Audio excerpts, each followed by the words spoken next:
So this week was supposed to be straightforward. We were gonna insulate the shed and start getting the siding up. But winter showed up out of nowhere. My dad ended up in the hospital, and every step of this siding project has shown me just how much I have to learn.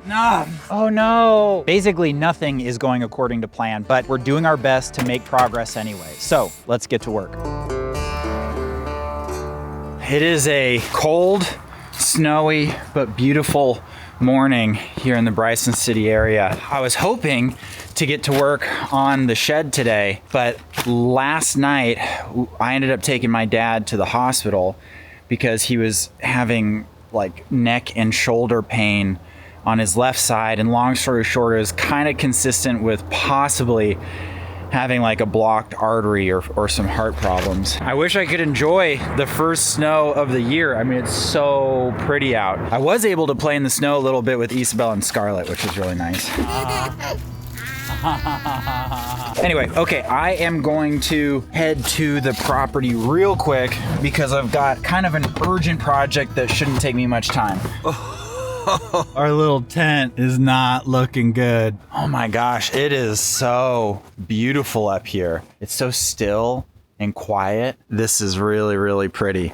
One thing I'm wondering about is this grass. So you can see the grass is starting to come in quite nicely, and that happened in just the last couple days because we finally had a warm spell for the last week. I'm really hoping that this grass survives this cold spell because it warms up again next week. It's going to be in the 60s. All right, so I've got the space heater going here in the shed, and we've got the insulation on the roof, but it's not completely done. It's warmer in here than it is outside, but it's not anywhere near as warm as I'd like it to be. I need to get back to the hospital, but the one thing I do want to do right now is just finish insulating the roof and those soffits. Same thing I'm doing today is what I did last week, just taking some contractor bags, sealing up the vents in the soffits, because eventually I'll have this be a vented area, but for now, I want it to be conditioned and heated.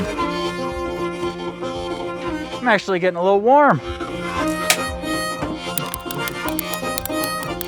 Okay, so that is done. That's gonna go a long, long way. I gotta drive to the hospital.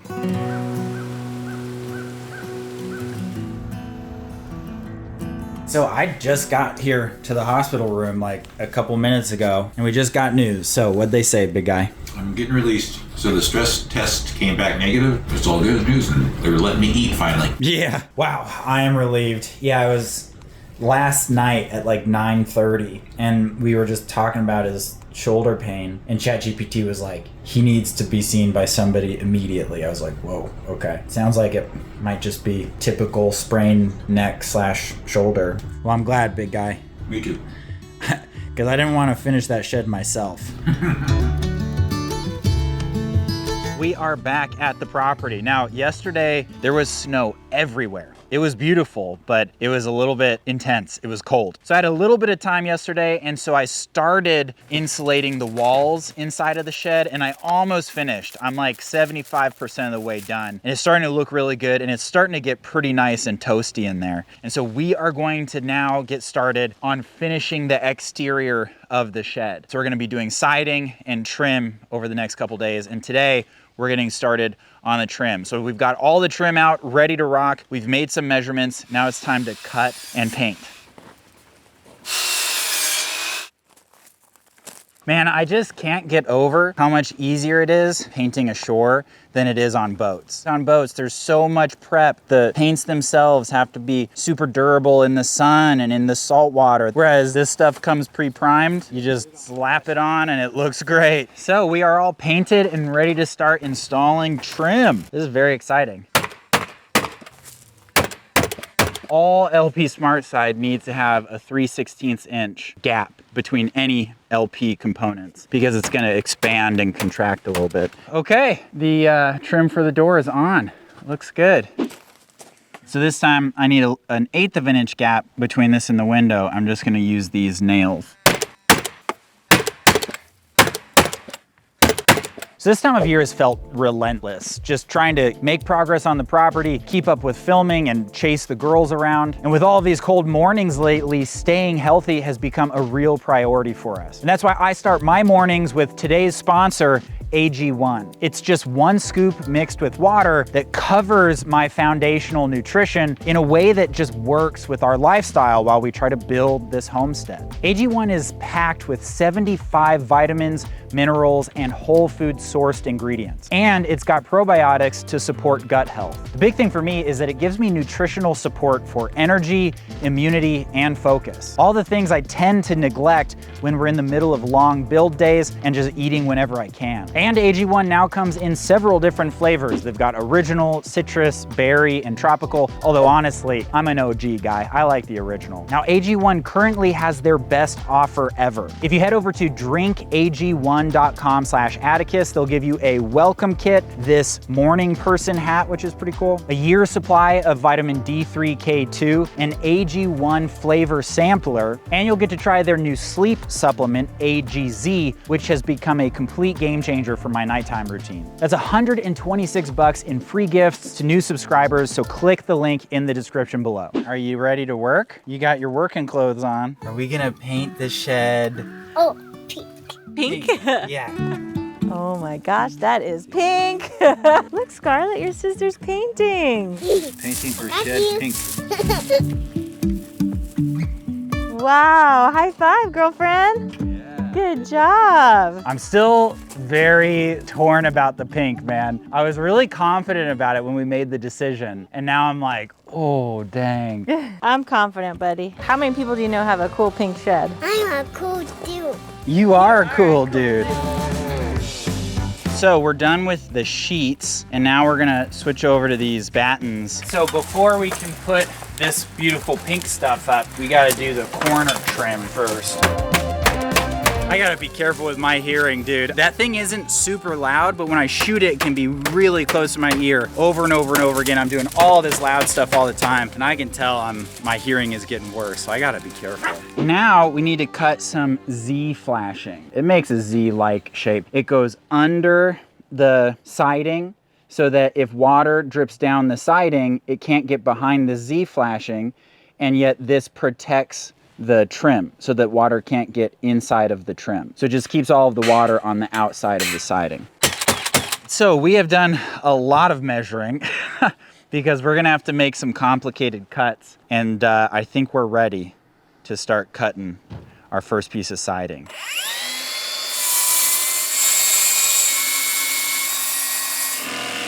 Holy moly, look at that cut.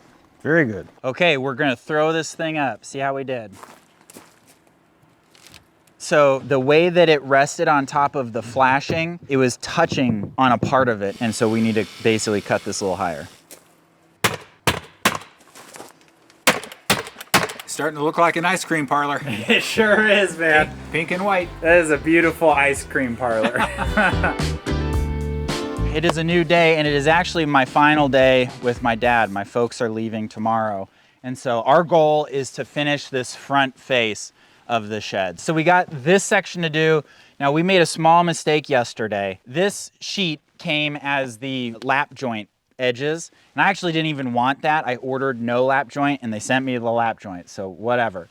And so we need to overlap these joints. Well, we measured it so that this edge ended on the stud, but what needed to happen is the middle of this lap joint needed to end on the stud. And so what that means is I'm actually just gonna cut off this lap joint. The next piece that we're making, we're gonna cut off that lap joint. We're gonna make sure this is measured so that it fits, and I think it's gonna work out fine. But this is one of those things where if we didn't make that mistake, this next step would be somewhere around 3 times faster. So while my dad's cutting this thing, I'm gonna cut this. So I was gonna use my multi-tool for this, but I can't find the blades for my multi-tool. I gotta get some more blades for that. I guess I'm gonna be using a grinder with a cutoff wheel.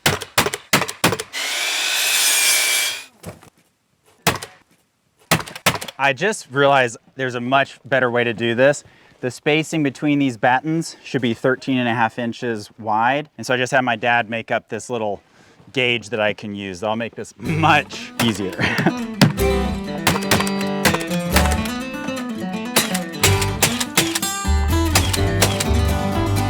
Oh no! What? We need a 3/8 gap between this and the flashing. Damn it. Well, no harm, no foul.